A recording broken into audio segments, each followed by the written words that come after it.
tomografía, ¿no? Ahora vamos a ver la parte del ultrasonido. ¿Ya? Primero las bases físicas, ¿ya? Para luego ver la parte de ultrasonido.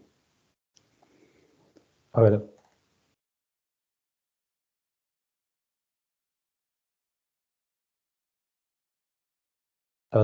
siempre es bueno saber, ¿no? Cómo se originan estas técnicas, ¿no? Si ustedes buscan bibliografía sobre el ultrasonido, van a darse cuenta que en el 1793 a este autor se le da mucha importancia porque es uno de los primeros que define el ultrasonido, ¿no? En sus etapas iniciales, ¿no? Mediante el estudio de los murciélagos, ¿no? Él detectó que estos animales, ¿no? Emitían unas ondas de sonido, ¿no? Con las cuales ellos mismos podían, ¿no? Guiarse, ¿no? Ustedes saben que tienen una visión limitada ellos y se podían guiar con esto. Se podían guiar, cazaban a su presa, ¿no? Y hacían sus actividades por medio de este tipo de ondas, ¿ya?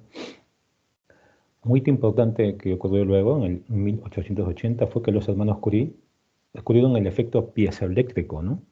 Concepto importante que vamos a ver luego cuando veamos el ecógrafo, ¿no? Es un concepto bastante importante. Posteriormente veían, ¿no? Que el uso, ¿no? Estos autores le dieron el uso para detectar a iceberg, ¿no? Luego de que se hundió el Titanic, ¿no? Esto es muy importante. En la Segunda Guerra Mundial se usó el sonar, ¿no? El sonar es este acrónimo, ¿no? Que se usó para detectar submarinos, ¿no? Y esta es la base de la ultrasonografía que usamos nosotros. ¿Ya? Y vean que luego hubieron hitos muy similares, ¿no? Hasta la actualidad, ¿no? Donde se ha podido ver, por ejemplo, ¿no? Se introdujo la escala gris en el 71, ¿no? Luego se obtuvo la primera imagen en modo B, que es la que usamos siempre, ¿no? Esa que ven ustedes en escala gris, ese es el modo B, ¿no? En el 72, en el 81, 82, ¿no? Esos son hitos importantes, ¿no? Que hay que ver, ¿no? Eh, Ahora vamos a ver el espectro de ultrasonido, ¿no? ¿Por qué decimos ultrasonido, no? Este es el espectro del sonido, ¿ya? Nosotros, los humanos, tenemos un espectro establecido, ¿no? Un rango de espectro, ¿no? Que va de 16 Hz a 20.000 en promedio, megahertz, ¿no?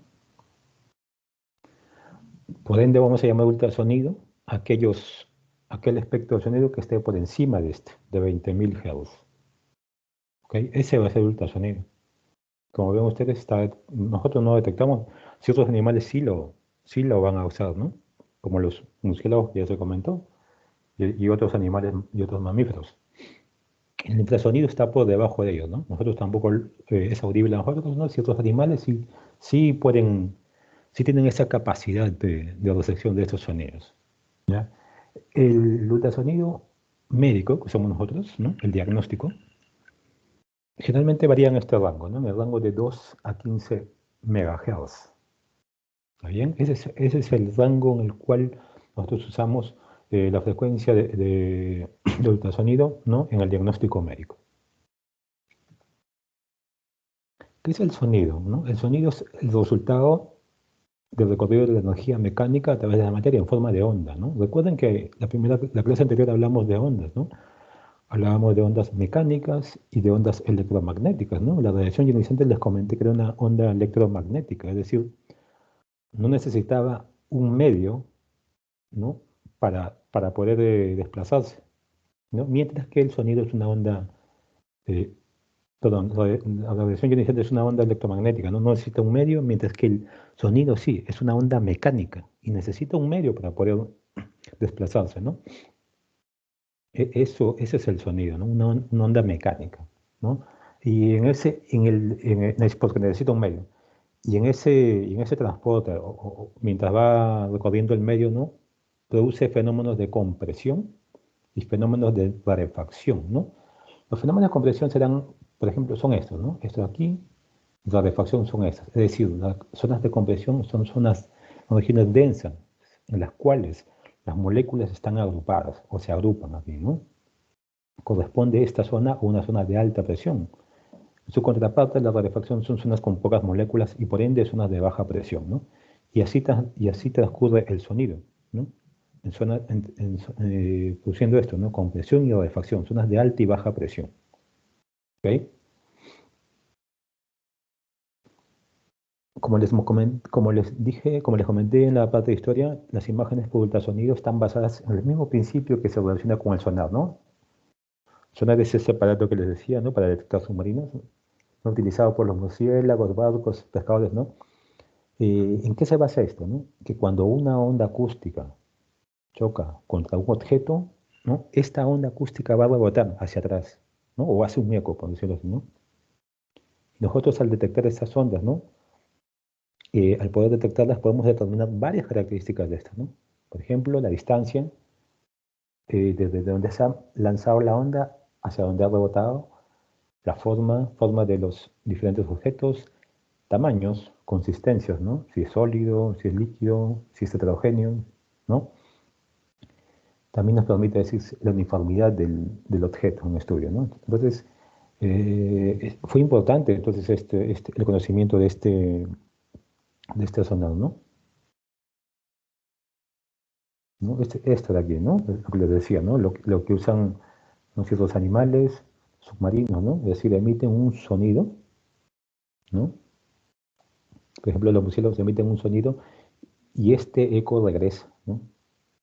Las ondas sonoras retornantes hacia a este mamífero, le permite, ¿no? A él detectar, ¿no? Detectar la estructura que está delante de él, ¿no? Ver el tamaño, morfología, consistencia, ¿no? Todas las características que le he mencionado, ¿no? Igual pasa con los diferentes, con otros mamíferos o incluso con los submarinos, ¿no? Que usan eso con el fin de guiarse de forma adecuada, ¿no? En las profundidades, ¿no? Y soslayar o evitar, ¿no? Ciertos inconvenientes, ¿no? U obstáculos. Vamos a ver, chicos, partes de física del sonido, ¿ya? Hay algunas características como más o menos mencioné la semana pasada, ¿no? Porque son ondas, pues, ¿no? Son ondas. El sonido, ¿no? Todas las ondas mecánicas, electromagnéticas, son ondas, ¿no? Y toda onda tiene características, ¿no? Una de ellas es la longitud de onda, ¿no? Esta de aquí, que viene a ser la distancia a la cual la onda realiza un ciclo completo, ¿ya? Esa es la longitud de onda. Su inversa es la frecuencia, ¿ya? Tenemos que recordar que una frecuencia alta, ¿no? O rápida, tiene una longitud de onda corta. Y su contraparte, una frecuencia lenta, es decir, tiene longitud de onda larga. ¿Está bien? La amplitud hace referencia a la intensidad del sonido, ¿no? Es decir, la altura, ¿no? Sería el tamaño de la onda en el espacio, ¿no? En la imagen eso se va a expresar como más o menos su intensidad, ¿no? Es decir, la cogenicidad se basa mucho en la amplitud, ¿no? Es decir, más aquí esta onda mecánica aquí es más amplia que esta, ¿no? Por ende va a tener mayor cogenicidad, mayor intensidad en la imagen, ¿no? Luego vamos a ver cuando lo plasmemos en ellas. Otra característica del sonido es la frecuencia, ¿no? Que viene a ser el número de oscilaciones de la onda sonora por unidad de tiempo. Vean aquí, ¿no? Ondas de alta frecuencia tienen longitudes de onda corta, mientras que ondas de baja frecuencia tienen longitudes de onda mucho más largas, ¿ya? La unidad de la frecuencia es el Hertz. El Hertz se define como un ciclo por segundo, ¿está bien? Un megahercio es igual a 1 millón de ciclos por segundo, ¿ya? El acrónimo es así lo abreviamos, como un megahertz, ¿no? Entonces los ultrasonidos van por encima de 20 megahertz, ¿ya?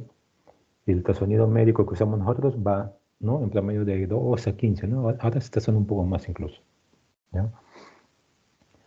La frecuencia determina la profundidad a la que llegan los ultrasonidos, ¿ya? Esto es importante, ¿ya? Mientras yo use ultrasonido de mayor frecuencia, es decir, ultrasonidos de altas frecuencias, estos ultrasonidos de alta frecuencia van a tener una poca penetración en los tejidos, es decir, no van a penetrar mucho, sino solo van a estar en la parte superficial. Y en la calidad de imagen se traducen como una imagen de buena calidad, ¿no? Por ende, si este tipo de ultrasonido no penetra en las zonas profundas, me va a servir a mí para evaluar estructuras superficiales, ¿no? Como la piel, ¿no? El subcutáneo, ¿no? Fascias, músculos, ¿no? Entonces no voy a usar ondas de alta frecuencia para evaluar estructuras profundas, ¿no? Como los órganos intraabdominales, sino más bien usaré, en ese caso, ondas de baja frecuencia, si quiero evaluar estructuras mucho más profundas. ¿Está bien? Entonces, este concepto es importante, ¿no? Mira, aquí, para resumir, ¿no? La frecuencia. Alta frecuencia, generalmente le decimos cuando es de más de 5 MHz, su poder de penetración es bajo, es menor, ¿no? La calidad y definición, ¿no? El detalle de la imagen es buena, es alta, ¿no? Y es útil para ver estructuras, como les he dicho, estructuras superficiales, ¿no? Toda la parte musculoesquelética, ¿no? La parte de estructuras vasculares, ¿no? Esas estructuras son muy bien evaluadas con ultrasonido de alta frecuencia. En su contraparte, ¿no? El ultrasonido que usa baja frecuencia, que en promedio se le dice que comprende de 12 a 5, va a tener, ¿no? Una penetración mucho mayor, ¿no? La calidad de imagen va a ser un poco menor, ¿no? Va a ser menor en verdad, pero básicamente con este ultrasonido de baja frecuencia yo voy a evaluar estructuras mucho más profundas, ¿no? Las ecografías de abdomen, las ecografías pélvicas, ¿no? Las obstétricas, ¿no?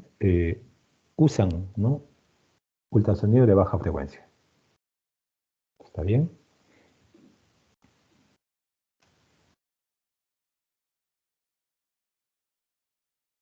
Estos son más o menos algunos, ¿no? Algunas frecuencias de ultrasonido que nosotros usamos, ¿no? En la práctica diaria habitual, ¿no?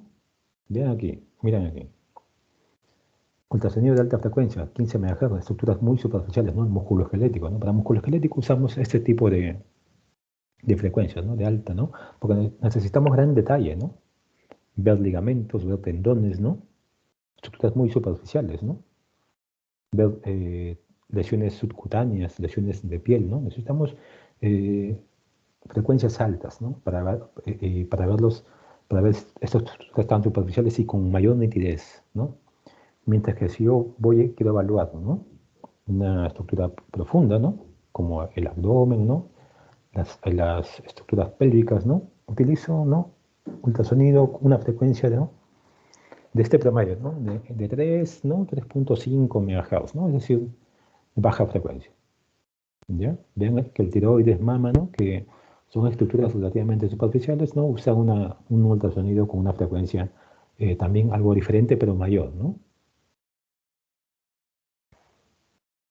¿Está bien? Entonces, eso es un ejemplo de algunas frecuencias que usamos nosotros en la práctica diaria, ¿no? Cuando utilizamos el ultrasonido, ¿no? Otro concepto importante que tenemos que saber, ¿no? Es la propagación del ultrasonido. Hay una frecuencia de propagación, ¿ya? Hay un modo de tipeo, es la propagación del ultrasonido, ¿no? Esto es importante cuando veamos la imagen, ¿no? ¿Por qué una imagen es hipoecoica? ¿Por qué una imagen es anecoica? Es decir, la caugenicial de la imagen depende mucho de esto también, ¿no? De la velocidad de propagación en los diferentes tejidos, ¿no? El sonido, ¿no? Su propagación en un medio es directamente proporcional a la densidad y temperatura del medio, sobre todo la densidad. La densidad es importante. Vean aquí este gráfico, ¿no? En el cual, ¿no? Me habla de la velocidad de propagación en los diferentes tejidos. El promedio, ¿ya? Es esto, ¿ya? El tejido blando, ¿no? Ese es un promedio, ¿no? 1540, ¿no? Esa es la cifra que se maneja como valor promedio. Vean que estructuras menos densas, como el aire, ¿no? La propagación del sonido es menor, mientras que en estructuras mucho más densas, ¿no?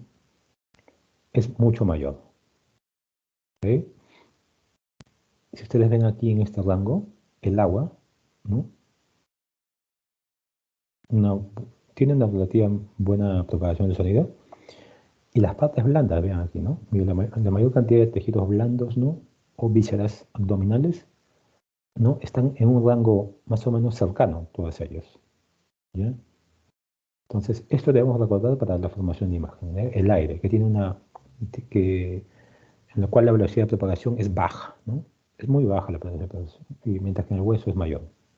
Y las estructuras blandas, ¿no? Y el agua, ¿no? Están en un rango intermedio, ¿ya? Muy cercanas entre sí. ¿Ok? Eso quiero que recuerden cuando volvamos a la parte o veamos la parte de imágenes. ¿Quién tiene mayor velocidad? ¿En dónde el sonido se propaga con mayor velocidad? ¿En dónde también con menos velocidad? Es importante. Ahora, ¿qué pasa cuando el ultrasonido, ¿no? Interactúa con la materia? ¿No? La semana pasada hablamos de la radiación ionizante, ¿no? Que interactuaba con la materia, ¿no?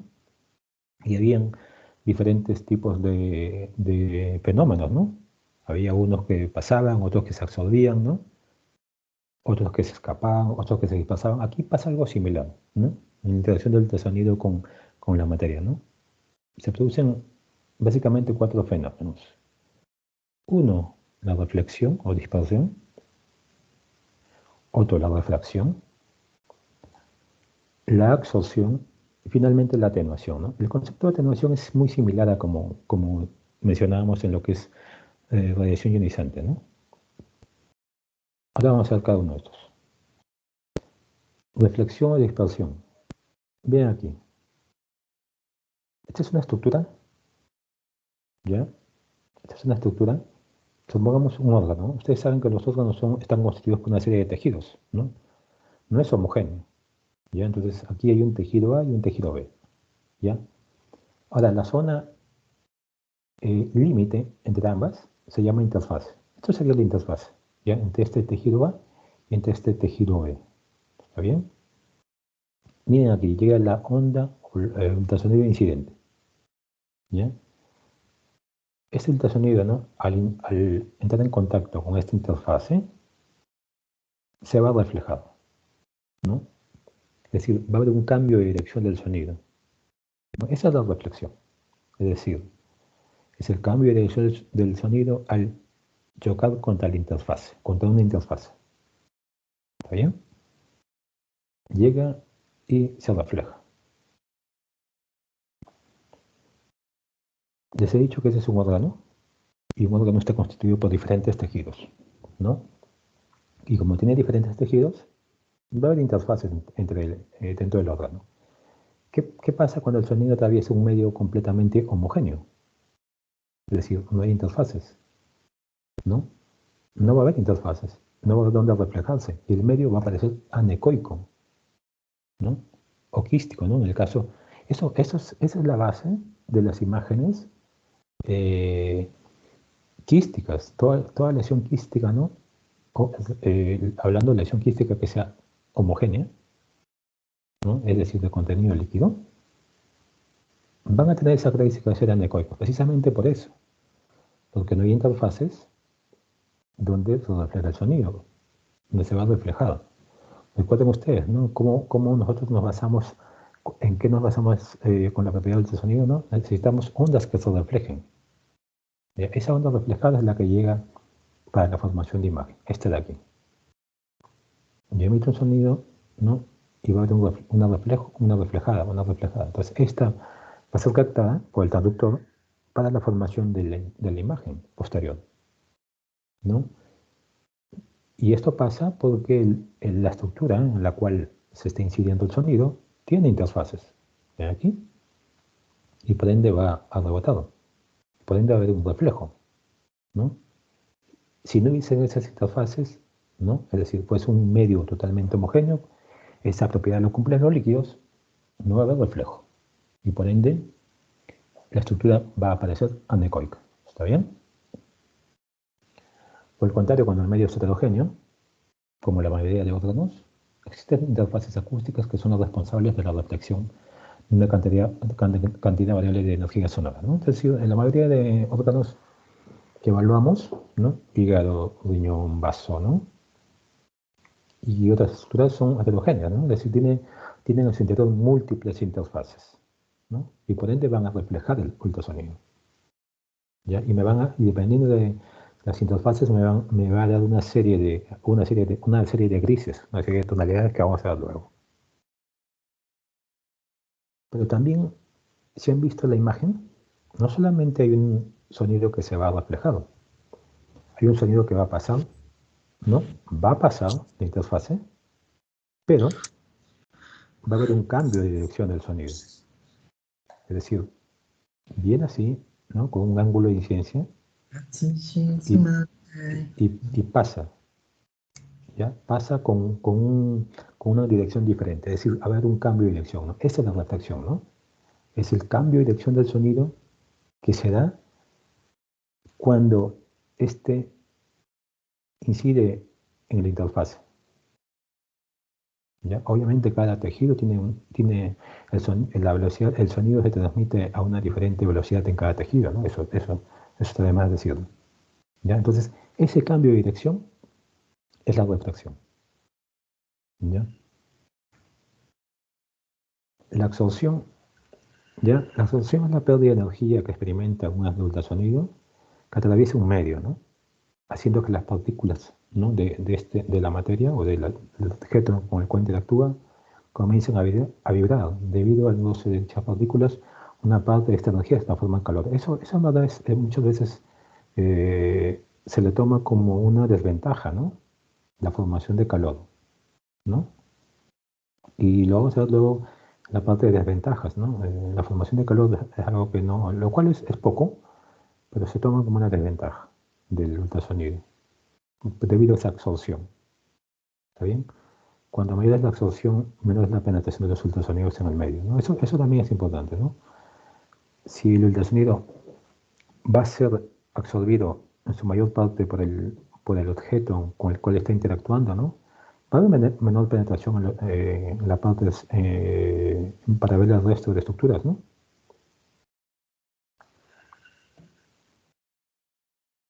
Y finalmente, la atenuación.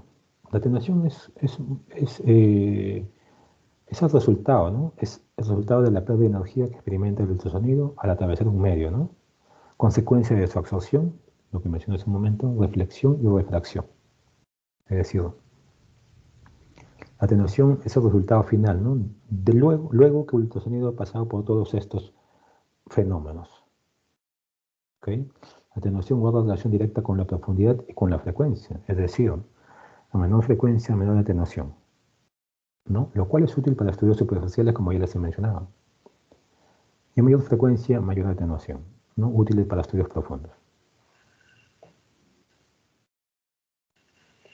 Este es el ecógrafo, chicos. ¿Ya? Este es un ecógrafo. Hay dos tipos de ecógrafos. Es el ecógrafo, ¿no? Convencional, el equipo grande que tenemos, ¿no? Ven aquí, acá hay transductores, ¿no? Aquí está la zona donde se maniobra, ¿no? Para la pantalla, ¿no? Su batería, ¿no? Esta es la sala de ecografía, ¿no? Donde está la camilla, ¿no? Donde se va a estar el paciente, ¿no? Actualmente también tenemos ecógrafos portátiles, ¿no? Que a manera de laptop, ¿no? Son bastante pequeñas, ¿no? Incluso hay más pequeñas que este. ¿Está bien? Pero todos los ecógrafos tienen la misma base, ¿ya? La misma base. Va a haber un generador transmisor, ¿ya? Que va a generar los impulsos de corriente eléctrica que envía al transductor, ¿ya? A los transductores, ¿no? Esto de aquí. Este transductor ya va a reseccionar esa energía eléctrica y la va a convertir en energía acústica, ¿ya? Por un efecto o fenómeno que se llama efecto piezoeléctrico, ¿no? Que los hermanos Curie descubrieron, ¿ya? Y a la vez este transductor, aparte de generar la energía acústica, también va a reseccionar los ecos. Es decir, va a emitir ecos y los va a reseccionar. ¿Está bien? ¿Y qué es el efecto piezoeléctrico, no? Este efecto piezoeléctrico es una propiedad que tienen algunos cristales, ¿ya? Como estos de aquí, estos que están descritos, los cuales lo usamos para el transductor del ecógrafo. Es decir, ¿qué pasa aquí? ¿No? O sea, el transductor tiene cristales que al yo encender el generador para generar, ¿no?, o transmitir corriente eléctrica, hace que estos cristales alteren su configuración. Van a vibrar, ¿no? Y esa energía, ¿no?, esa energía eléctrica que ha permitido esto va a ser transformada en energía acústica. ¿Ya? Ese es el efecto piezoeléctrico, es decir, el cristal resecciona la energía eléctrica, altera su configuración, ¿no?, generando vibraciones y generando la energía acústica. Es decir, hay un cambio de energía eléctrica por energía acústica. ¿Ya? Y a la inversa, recibir la presión, el traductor hace eso, ¿no? Entonces recibe energía eléctrica, los cristales vibran, generan ultrasonido. El ultrasonido es emitido, ¿no? Es emitido en este caso, a la estructura que yo quiero evaluar, y va a volver nuevamente ultrasonido hacia el traductor, ¿no? Pero ya está volviendo como energía, ¿no?, acústica, ¿no? Y esa energía acústica el traductor nuevamente la va a transformar en energía eléctrica. ¿Ven? O sea, ese es el efecto piezoeléctrico, ¿no? Vean aquí, este es un esquema, ¿no? Los cristales piezoeléctricos son estos, ¿no? Esta es la corriente, ¿no? Esta es la máquina de ultrasonido, ¿no? Vean aquí. Estos cristales están dentro del traductor, ¿no? Reciben energía, corriente eléctrica, vibran, ¿no? Cambian de configuración, vibran. Eso es una propiedad de algunos cristales. Y van a emitir, ¿no?, ondas de sonido, ondas de ultrasonido en este caso. ¿Está bien? Posteriormente, estas ondas de ultrasonido, estas son las que emiten, pero también el traductor, ¿no?, va a recepcionar esas ondas de ultrasonido, ¿no? Le vuelven las ondas de ultrasonido, ¿no?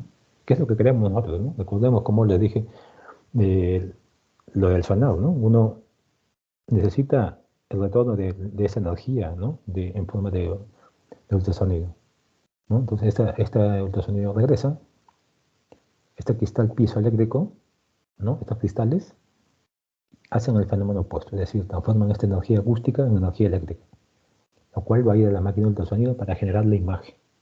¿Está bien? Entonces, ese es el efecto piezoeléctrico, ¿ya? Que tienen algunos cristales, los cuales están en el transductor. ¿Está bien? Entonces, hay un generador, ¿no?, el cual va a emitir una corriente eléctrica, y hay un transductor, ¿no?, que consta de cristales que realizan el efecto piezoeléctrico para la emisión de ultrasonido y realizan el efecto inverso cuando recepcionan el ultrasonido. Hay un convertidor analógico digital que digitaliza la señal. Tiene una memoria gráfica que ordena la información recibida y la representa en escala grises de 256 escalas, ¿no? Y un monitor, pues, ¿no?, en el cual se muestran las imágenes en tiempo real, ¿no? Recuerden que la ecografía es una imagen en tiempo real, ¿no? Yo lo que hago lo estoy viendo en el momento.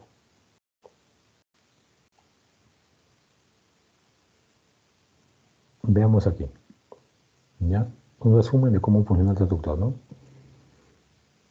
Este es el transductor, este es el paciente, ¿ya? Si alguna vez alguno de ustedes le han hecho una ecografía, se han dado cuenta que usamos un material para mejorar la conductividad, ¿no?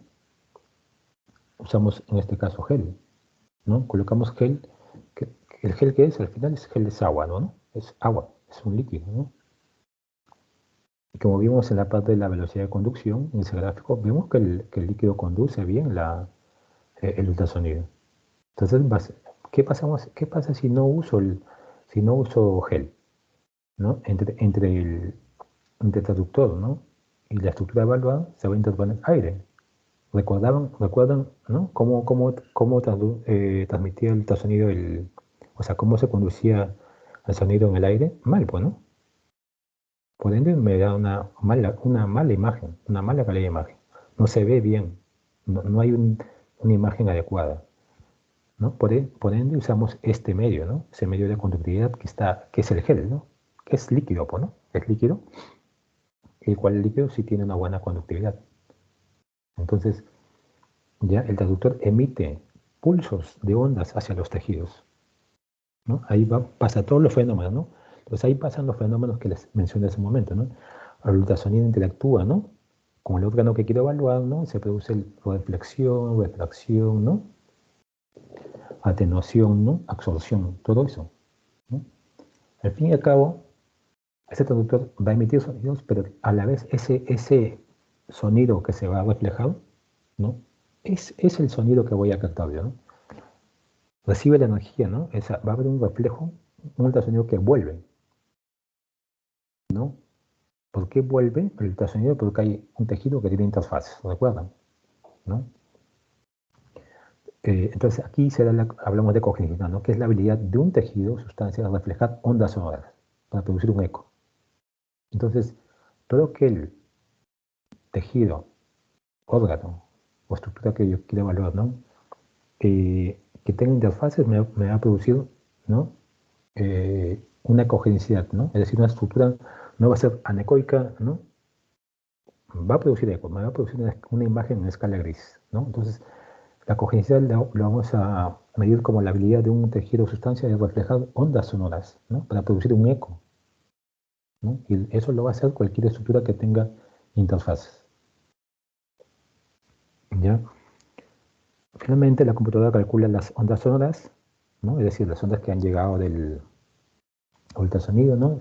Hubo ese fenómeno, ¿no? Invadados al efecto piezoeléctrico, ¿no? Manda la información a la computadora en la cual calcula las ondas sonoras como imágenes en tiempo real, ¿no? Entonces yo hago el estudio y estoy viendo la imagen en escala grises en tiempo real. ¿Está bien? Entonces así funciona el ecógrafo. Ahora, esos traductores que yo uso son de diferente tipo, ¿ya? Tenemos varios tipos de traductores. Tenemos algunos que son lineales, como estos, otros que son convexos, ¿ya? Estos traductores lineales, ¿ya? Son traductores generalmente de alta frecuencia, ¿ya? Llámese alta frecuencia por encima de 5, ¿ya? En este caso 7 a 15 MHz, ¿no? Estos son los lineales, ¿no? Con estos traductores yo evalúo estructuras superficiales, ¿no? Recuerden, ¿no? Traductores de alta frecuencia, con alta frecuencia yo que evalúo estructuras superficiales. La penetración no es mucha, ¿ya? La alta frecuencia no penetraba mucho, ¿no? Por ende, me servía para evaluar estructuras superficiales, ¿no? Y me da un mejor detalle anatómico, un buen detalle anatómico, una buena resolución de estructuras. ¿Okay? Esto es muy usado, ¿no? Para ver tejido blando, ¿no? Realmente cuando viene el paciente, ¿no? Con sospechas de desgarros musculares, ¿no? Tendinios, ¿no? Evaluar lesiones de partes blandas, ¿no? Pared torácica, ¿no? Usamos esos traductores, ¿no? ¿Por qué? Porque necesitamos evaluar la estructura superficial. ¿Está bien? Incluso hay mucho más pequeños que esos, ¿no? Con mayor frecuencia. Ahora, estos traductores convexos ya utilizan baja frecuencia. Ya son traductores de baja frecuencia, ¿no? Tono de 1, 2 o 3.5. ¿Ya? Recuerden que la baja frecuencia tiene mayor penetración a planos profundos. Por ende, ¿ya? Evalúo las estructuras mucho más profundas, ¿no? Si quiero evaluar útero, si quiero evaluar vejiga, si quiero evaluar próstata, hígado, riñones, vaso, páncreas, ¿no? Esas estructuras profundas, yo tengo que usar un ecógrafo convexo. ¿Está bien? Además hay otros traductores, ¿no? Hay un traductor endocavitario, ¿no? Dependiendo a qué cavidad voy a introducir, ¿no? Pueden ser endovaginales, ¿no? Transrectales, ¿no? Para evaluar la próstata. ¿Está bien? Por ejemplo, aquí, ¿no? Este es el típico traductor endocavitario, ¿no? Para evaluar, por ejemplo, ¿no? El útero, ¿no? Un buen detalle del útero, aquí vemos. Traductores sectoriales, ¿no? Esto está aquí, ¿ya? Que básicamente es para evaluar estructuras pequeñas, ¿ya? Sobre todo como este, ¿no? Cuando yo uso en los neonatos para ver ecografías transfrontalierares, ¿no? En el caso de hemorragias intraventriculares, ¿no? Ahí en ese contexto es bastante útil, ¿no? O para ver pequeñas articulaciones también, ya como los dedos, ¿no? O los dedos de las manos, de los pies, ¿no? Para ver las estructuras muy pequeñas, ¿no? Ligamentos colaterales, ¿no? Es decir, estructuras bastante pequeñas, que necesitan bastante detalle anatómico, ¿ya? También hay transductores volumétricos, ¿no? Es decir, que me representan este tipo de imágenes, ¿no? Básicamente se utiliza en obstetricia, ¿no? También para mejorar la visualización de la pelvis, de algunas masas tumorales, ¿no? Básicamente en eso, ¿no? Definitivamente no sustituye el ultrasonido convencional, ¿no? La ecografía convencional, ¿no? Me mejora, me da un dato adicional, pero la ecografía en modo B es la que va a prevalecer. ¿Está bien? Entonces, esos 5 traductores son los básicos que usamos, los más frecuentes y los más importantes, ¿ya? El lineal, el convexo, ¿ya? El endocavitario, el sectorial, que son para estructuras pequeñas, el volumétrico, para ver estructuras en 3 dimensiones, un mejor detalle anatómico, ¿está bien? El ultrasonido, ¿no? Hay modos, ¿no? Para ver ¿no? Ustedes han escuchado, ¿no? El modo B, el modo M, ¿ya? El modo A era para ver amplitudes, ¿no? Ver amplitudes, ¿no? Está en desuso actualmente, ya no lo usamos. El modo B es el que usamos casi siempre.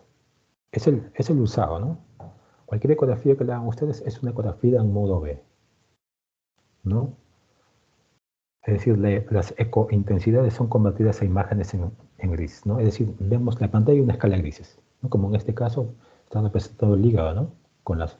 Vean aquí las estructuras venosas, ¿no? Las venas suprahepáticas, ¿no? Entonces, este es el modo que usamos, ¿no? Las ecografías que hacemos a diario se basan en el modo B, ¿ya? El modo M me da una relación tiempo-movimiento, ¿ya? Básicamente lo usa el cardiólogo, ¿no? Para ver ecocardiografías, ¿no? Fetales sobre todo, ¿no? Ellos usan más, ¿no? También hay un subtipo de ecografía, ¿no? Especial llamado Doppler, ¿ya? El Doppler tiene diferentes modalidades también, ¿no? Subtipos, por decirlo así, ¿no? El Doppler color o duplex color, ¿ya? El cual combina dos, ¿no? Combina el modo B, es decir, esta escala, ¿no? Esta escala de grises, ¿no? Con el color. Ven aquí está el riñón representado y veo que está coloreado, ¿no? Veo imágenes azules, imágenes rojas, ¿ya? Ahora, el doble color, ¿ya? Estas imágenes diferentes, rojas y azules, me representan una dirección, ¿ya? En el doble color yo quiero determinar dirección del flujo, ¿ya? Ahora, esto de aquí yo en el equipo puedo cambiar, ¿no? En función se acerquen o se alejen, el color va a variar, ¿ya? El equipo puede hacer que si yo ponga rojo se acerque y azul se aleje. Eso es lo que usamos generalmente, ¿no? Pero se puede invertir eso, ¿ya? Entonces, el doble color busca determinar dirección del flujo, ¿ya? Eso es importante, por ejemplo, cuando queremos evaluar en patología, ¿no? Obstétrica, ¿no? Sufrimiento fetal, cuando quiero evaluar, por ejemplo, hígado, ¿no? Hipertensión portal, ¿no? Ahí usamos esto, fue muy importante. El Doppler Power, o el Doppler Power, como le dicen también, ¿ya? Si se dan cuenta, si ven las diferencias entre esta imagen y entre esta otra, aquí está representado todo, ¿no? O sea, aquí lo que busca el Doppler Power es ver si hay o no hay flujo vascular. Eso nomás me quiere decir. ¿Hay flujo o no hay flujo? No me habla de dirección. Me dice, ¿hay flujo o no hay flujo? Mientras este sí. El Doppler Power busca determinar direcciones. Aquí no, ¿no? Aquí no. Aquí se busca ver si hay presencia o no, ¿no? Es mucho más sensible, ¿no? Este me dice, ¿tiene o no tiene? Esto lo usamos, por ejemplo, en caso de torsiones testiculares, ¿no? Pacientes que llegan con esa sospecha son emergencias, ¿no? Necesitamos ver, ¿tienen flujo o no tienen flujo? el testículo. ¿Pero qué? ¿Se han necrosado o no? Entonces por eso usamos el Doppler Power, ¿no? Y otros que le dicen el triplex espectral, ¿no? Es decir, usa el modo B, el Doppler color y el espectro. Esto de aquí, ¿no? Las ondas, ¿no? Las ondas para ver, ¿no?, la velocidad diastólica y sistólica, ¿no? Entonces, a eso se le llama triplex espectral, ¿ok?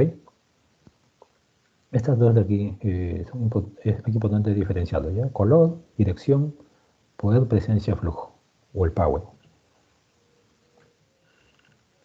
Ventajas y desventajas del ultrasonido, ¿no? Ventajas que se puede adquirir en cualquier plano, no utiliza radiación ionizante, es una ventaja importante, no es invasivo, ¿no? No es para nada invasivo, ¿no? Si yo lo comparo con una tomografía y resonancia magnética, el costo es muchísimo menor, ¿ya? Algo muy poderoso que tiene la ecografía, ¿ya?, es que me da imágenes en tiempo real. Es decir, yo veo la imagen en el momento. Estoy evaluando una estructura, ¿no? Y si quiero volver a verla o quiero incidir nuevamente lo puedo hacer,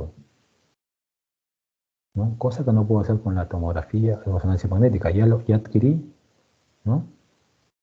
Y ya no puedo hacer otro corte porque ya está adquirido, ¿no? A cambio en esta sí, ¿no? Porque son imágenes en tiempo real. Otra ventaja es que hay ecógrafos portátiles, pues, ¿no? No hay resonador portátil, hay tomografías portátiles, pero para en el medio hospitalario, ¿no? Pues los ecógrafos portátiles, como han visto, hasta pueden ser laptops incluso más pequeños, casi el tamaño de un celular, ¿ok? Las ventajas, esto es relativo, ¿no? Esto de aquí. Pero sí es importante, ¿no? Requiere entrenamiento para parar el equipo.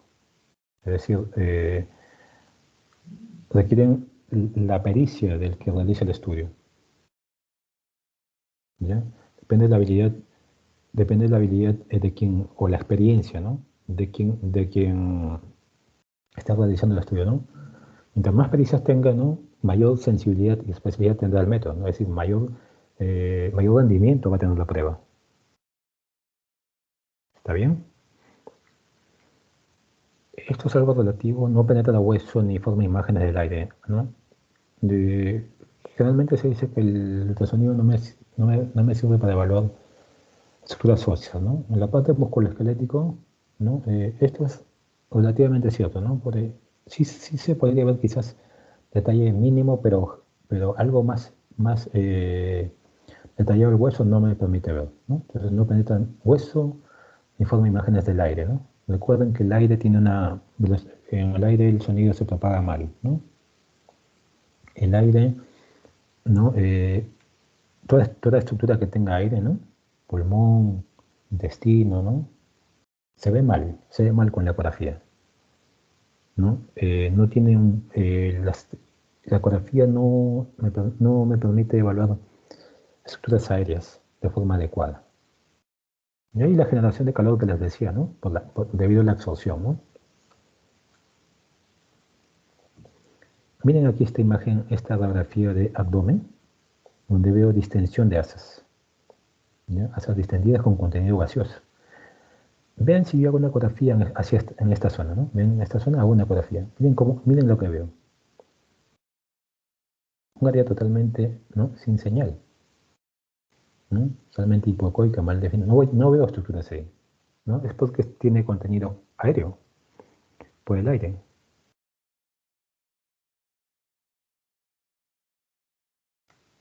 Indicaciones de ultrasonido, ¿no?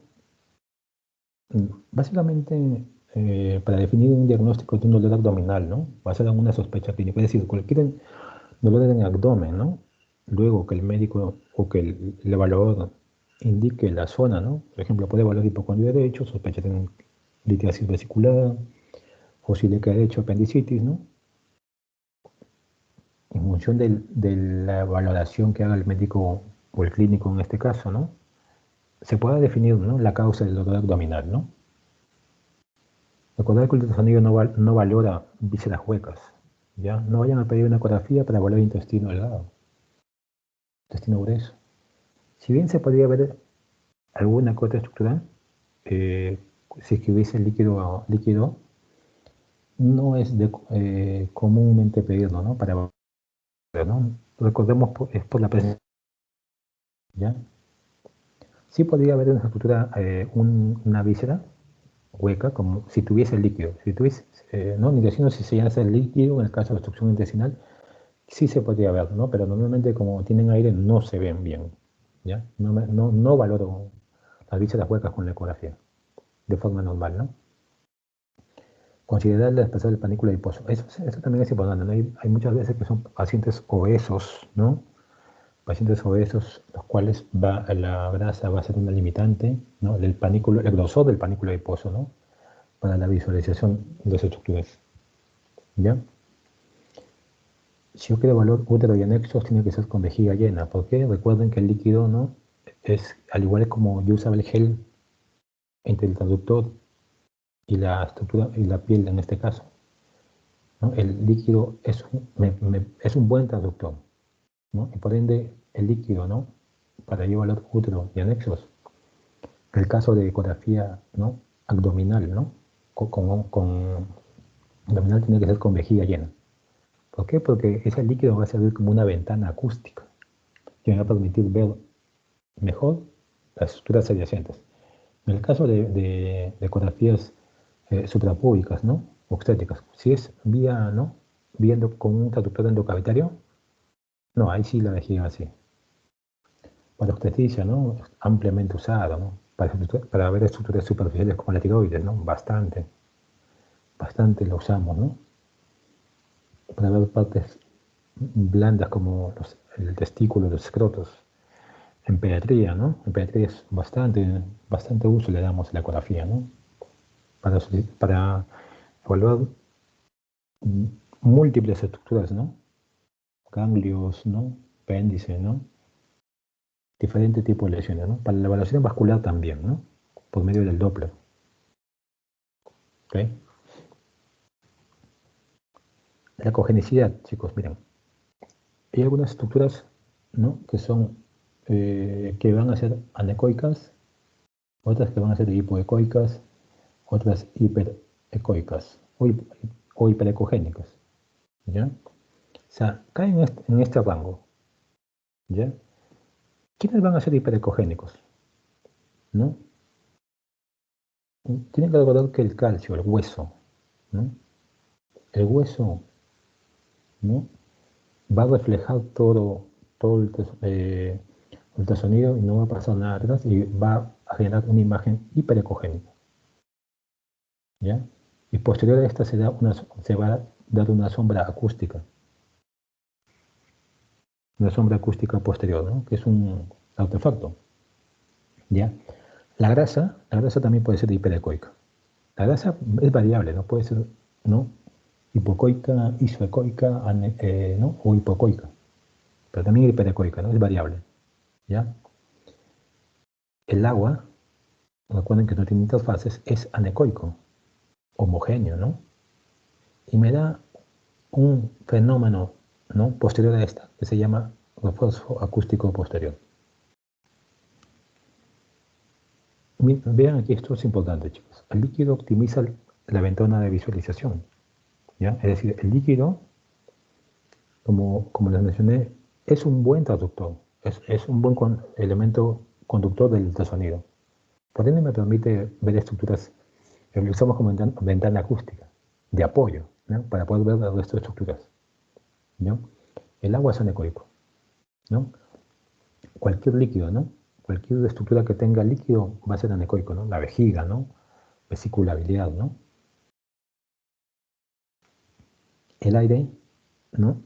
El aire, recordemos que no propaga el sonido, ¿no? Es hiperecoico, no propaga el sonido, ¿ok? Y va a ser hiperecoico al igual que el calcio, e incluso me va a dar una sombra acústica posterior. ¿Ven? Mira, los dos me dan una sombra acústica posterior, tanto el aire como el calcio. ¿Ya? ¿Cuál va a ser la diferencia entre estos dos? Es que la sombra acústica posterior del calcio va a ser, se le dice limpia, ¿no? Entre comillas, limpia, porque es una sombra homogénea, bien definida, ¿no? Mientras que en el caso del aire va a ser una sombra acústica posterior sucia, ¿no? Es decir, es una sombra no tan homogénea, no tan definida, ¿ya? La mayoría de tejidos blandos caen en este rango, ¿no? De hipoecoico, ¿no? La grasa, ¿no? Como les mencioné, y la mayoría de órganos parenquimatosos caen en esta escala grises, ¿no? De hipoecoico y isocoico, ¿no? ¿Ya? Entonces aquí no van a tener problemas, la mayoría caen en este rango, los que son hiperecoicos, que tienen cada cuadrado, el calcio, el aire, ¿ya? Ambos con sombra acústica posterior, la grasa también puede ser hiperecoica. Anecoico, los líquidos. Cualquier estructura que tenga líquido va a ser anecoico y además me da un artefacto que se llama refuerzo acústico posterior. Para reforzar la idea, ¿ya? Hiperecoico, cuando la cognicidad es mayor que el parénquima que está adyacente, hipocoico cuando es menor que el parénquima adyacente, y secoico cuando es igual al parénquima circundante, heteroecoico, heterogéneo, cuando hay una mezcla, ¿no? Es decir, tiene áreas de hiperecogenicidad, hipoecogenicidad con respecto al parénquima circundante. Hiperecoico, miren aquí, una estructura hiperecoica con una sombra acústica posterior, ¿ya? Y estructuras anecoicas, es decir, no tienen ecos en su interior, ¿no? Es diferente al hipoecoico, ¿no? El hipoecoico sí tiene ecos en su interior, tiene interfaz. El anecoico, dado por los líquidos, no tienen interfaces en su interior, ¿no? Y por ende, hacia posterior me da un refuerzo acústico. Un artefacto que se llama refuerzo acústico posterior. Mientras que el hiperecoico me da una sombra acústica. Dependiendo si es aire o dependiendo si es hueso, va a ser limpio o sucio. Algunos ejemplos. Vean aquí. Este es aire, miren cómo se ve el aire. Se ve hiperecoico. Y hacia atrás hay una sombra. Esta es la sombra acústica posterior del aire. ¿Ya? En el caso de líquidos, miren, la vejiga llena de orina. ¿Cómo se ve? Anecoico. El hígado, un órgano parenquimatoso.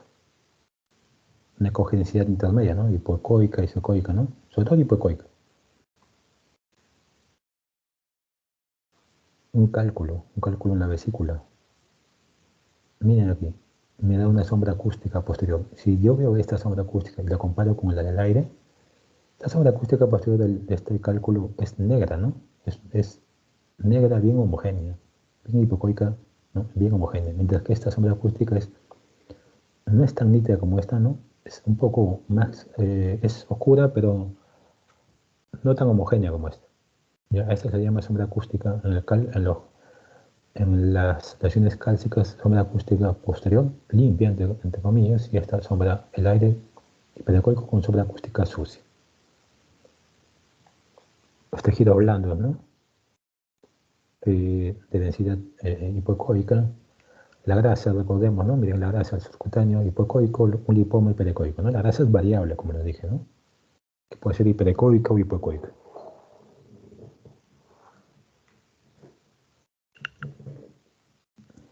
Aquí está la vesícula biliar, recuerden, tiene líquido, por tanto es anecoico, tiene un cálculo, aquí una imagen hiperecoica en su interior, correspondiente con un cálculo que me da una sombra acústica posterior.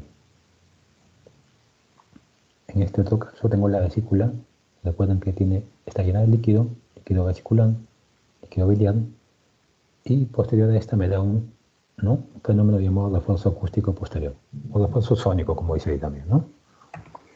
Entonces, con esta imagen de aquí, ya, para concluir, quiero que vean esta diferencia, ¿no? Que es sombra acústica limpia y la sucia, ¿no? Vesícula, cálculo, una sombra acústica posterior limpia, ¿no? Homogénea, mientras que este es también vesícula, llena de aire, es una pielonefritis enfisematosa, llena de aire, y me da una sombra acústica también, ¿no? Si yo lo comparo con esta, ¿no? Se ve la diferencia, ¿no? Esta es oscura, pero es heterogénea, ¿no? No es tan, no tiene tan, no tiene esta homogeneidad, ¿no? Y aparte es menos, ¿no? Es más grisácea. O sea, en la escala de grises no es tanto como esta. Ok, chicos. Entonces vamos a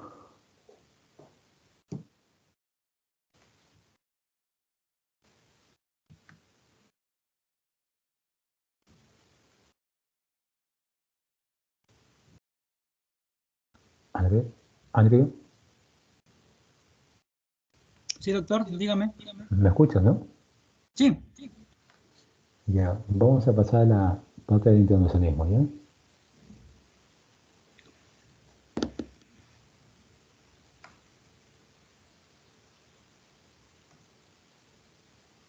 La otra parte de la presentación es radiología intervencionista. Ya, la semana pasada más o menos vimos, ¿no? El fluoroscopio, ¿no? Vimos algunos procedimientos, ¿no? Mencioné algo, ¿no? La radiología intervencionista, ¿no? Es una de las subespecialidades dentro del diagnóstico médico que en los últimos años ha causado mayor crecimiento, ¿no? E importancia en los algoritmos diagnósticos terapéuticos, ¿ya? Nosotros aquí realizamos procedimientos mínimamente invasivos, guiados por diferentes métodos de estudio, ¿no? Podemos hacer estudios intervencionistas con ecografía, tomografía, fluoroscopía, ¿no? Básicamente esos tres, ¿ya? Cada vez el intervencionismo cobra mayor importancia para el diagnóstico de enfermedades, no solamente el diagnóstico, ¿no? También terapéutico. Y es una gran alternativa, una excelente alternativa al tratamiento quirúrgico. ¿Está bien? Algunas ventajas de la radiología intervencionista, ¿no? Es que los procedimientos en general no utilizan anestesia general, no utilizan anestesia general, ¿no? El cual sí utilizan los procedimientos quirúrgicos que se realizan en sala de operaciones. Pues su escasa invasividad, el tiempo de recuperación es menor. Es decir, el paciente va a estar hospitalizado menos tiempo, va a tener menos movilidad, ¿ya? Por ende, el paciente va a estar menos días hospitalizado y por ende los costos, ¿no? En general van a disminuir, ¿no? No solamente a nivel hospitalario, sino también sobre él, ¿no? Menos efectos colaterales, ¿no? También, ¿no?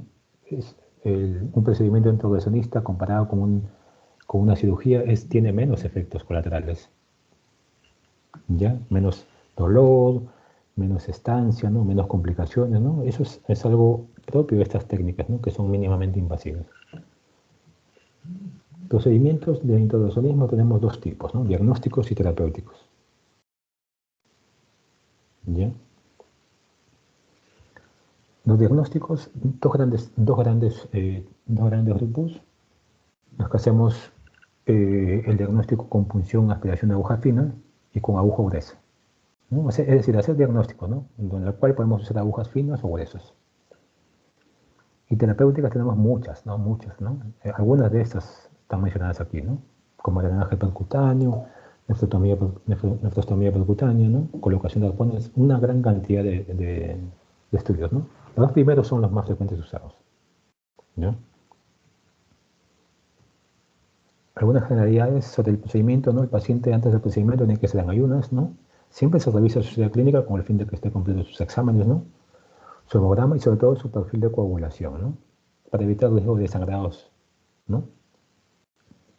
Siempre va a firmar un consentimiento informado, es decir, en el cual se le explica al paciente el procedimiento, ¿no? Los riesgos a los cuales va a ser sometido. Siempre pruebas de imágenes, ¿ya? Siempre. Necesitamos pruebas de imágenes del paciente, ¿ya?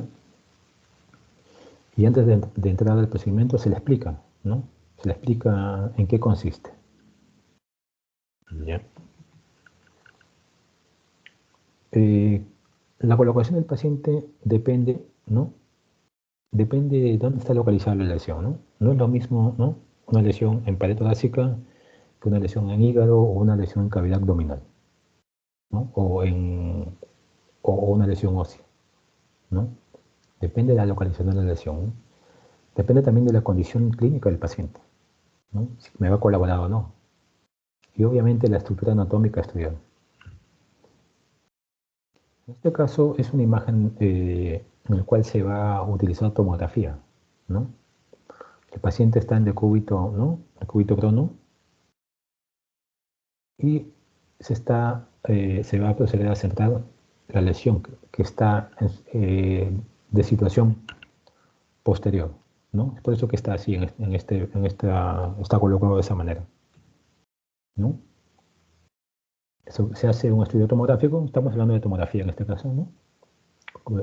Usado como método. Les he dicho que puedo usar ecografía, fluoroscopía, tomografía.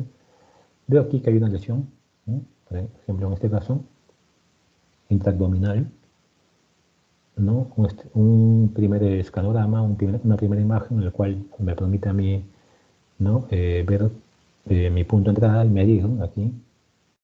O sea, aquí va a ser mi punto de entrada, aquí tengo que, esta distancia, yo mido cuál va a ser la distancia que tengo que voy a ingresar, ¿no? Una aguja marcada y medidas, ¿no? Cuánto voy a progresar, ¿no? Y preparo mi material de preparación, mi mesa de intervención, ¿no? Que consta básicamente, ¿no? De jeringas, agujas, ¿no? Y las agujas de punción, ¿no? Principal, ¿no? En este caso, este procedimiento que estamos viendo que se usa con mucha frecuencia, la punción aspiración con aguja fina, ¿ya? Las agujitas, las jeringas, la aguja de punción, gasas, ¿no? En el PAF, ¿no? Primero centramos y colocamos, localizamos el punto de incisión, ¿no? ¿Cuál va a ser nuestro punto de incisión, ¿no? Eso depende de la lesión, ¿no? Yo quiero ir a esta zona, donde está la lesión.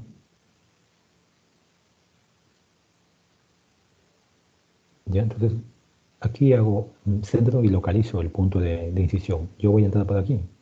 No por aquí, porque esa es una zona que está libre y más cercana hacia esta zona, ¿no? Ya se hizo el centraje, se localizó la lesión, ¿no? Se realiza la limpieza respectiva, se infiltra el anestésico local para posteriormente colocar la aguja de punción, ¿no? Que me va a servir de guía inicial, ¿no? Me sirve de guía, yo posteriormente, ¿no? Voy avanzando la aguja con el fin de llegar a la lesión,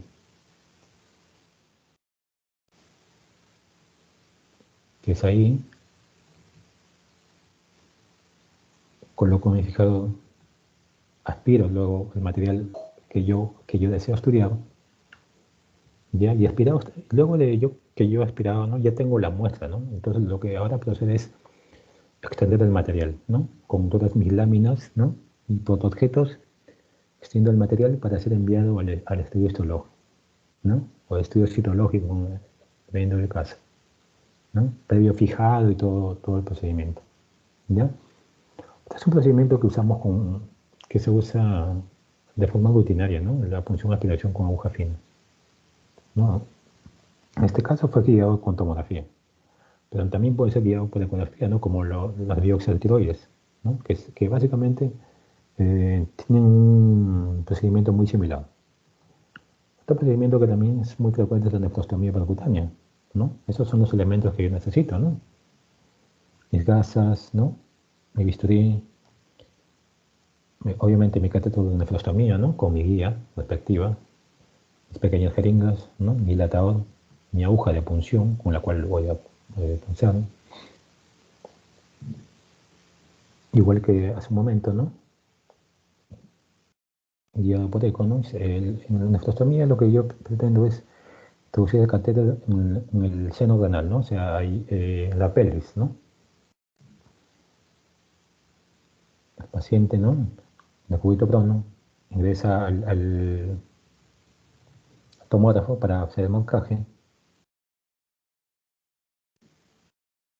Ya vi la zona donde voy a ingresar, ¿no? Ya se entrega hace un momento. Ingreso la aguja.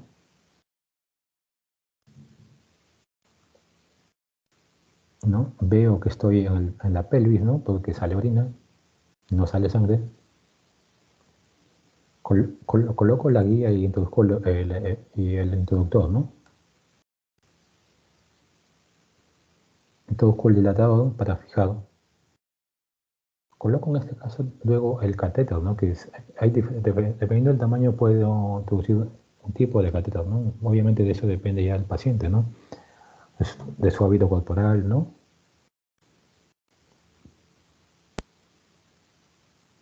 Aquí está el catéter, llegando a donde tiene que estar, ¿no? Ya introducí el catéter, fijé el globo y finalmente coloco una bolsa de nafrostomía, ¿no? Donde va a estar el catéter, ¿no? ¿Ok? Esos son procedimientos que se utilizan de rutina, ¿no? Y muy frecuentes. Algunas complicaciones de esto, algunos hematomas o sangrado en la zona de punción, ¿ya? Los cuales no son muy significativos. Podría ser que hayan infecciones superficiales, ¿no? Como cualquier herida, ¿no? Raramente una punción de un órgano o tejido el cual no estaba previsto, ¿no? Podría pasar, lo cual disminuye con la pericia de la persona que hace esto. En el caso del pulmón, ¿no? El neumotórax está presente, ¿no? Hasta el 20%, es decir, 2 de cada 10. Pero es un neumotórax pequeño generalmente, ¿ya? O sea, sí se da, pero es discreto, es bastante leve. La hemoctisis es raro, ¿no? En el caso del pulmón, ¿no? La hemorragia de pulmón es excepcional, ¿no? La embolia aérea es muy excepcional, extremadamente rara, ¿no? En el caso de biopsias de pulmón, ¿no? En el caso de nefrostomías o drenajes percutáneos, ¿no? Una complicación, ¿no? Es que se obstruye el catéter, ¿no? Creo que hay una salida accidental del mismo, ¿no? Hemorragias en los conductos urinarios, ¿no? Hematuria, ¿no? La salida de orina es por el riñón, ¿no? Adyacente al riñón, ¿no? El riesgo de infección, ¿no? Siempre está latente, pues, ¿no? Recuerden que hay una solución de continuidad, ¿no? Que comunica al exterior, ¿no? Entonces, es, eh, es factible que se pueda dar, ¿no? Que haya perforaciones intestinales, pancreatitis también son riesgos, ¿no? ¿No? Altos no, son relativamente bajos, ¿no? No se reportan muy elevados. Como conclusión, diré, chicos, para finalizar, que la radiología intervencionista da una gran cantidad de técnicas en continua expansión, ¿no? Constantemente, ¿no? Las técnicas de intervencionismo se están mejorando.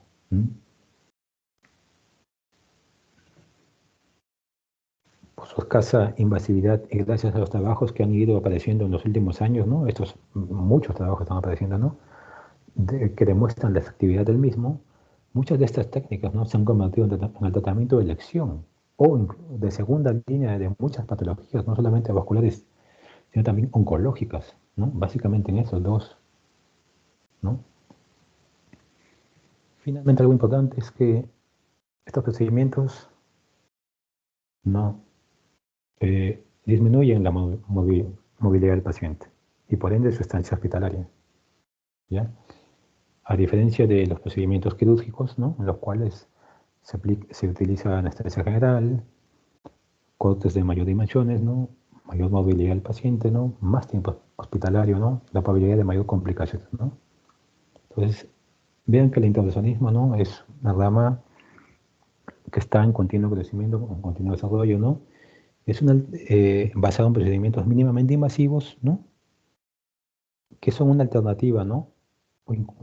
Y en muchos casos de primera elección para la terapéutica de muchas patologías. Y en el diagnóstico, obviamente, ¿no? Como les he mencionado. ¿Ok?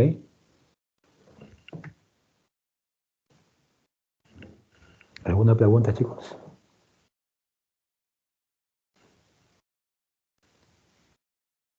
Andrew, Sí, doctor, dígame, estoy ¿alguna aquí. pregunta? No, doctor, todo claro. Ya, baja la lista de asistencia. Ya, ahorita la bajo. La descarga lista, ya. Ya, doctor, ya está descargando. Ya se descargó. Ya, me lo envías para enviárselo al doctor Amaro. Ya, doctor. Con respecto a su clase, ¿la va a subir usted? Porque la puede subir también usted, o me la puede dar a mí y yo luego yo la subo al Teams. Ya, está bien, Andrew. Ya, ya, doctor. Ya. Entonces, si no hay preguntas, entonces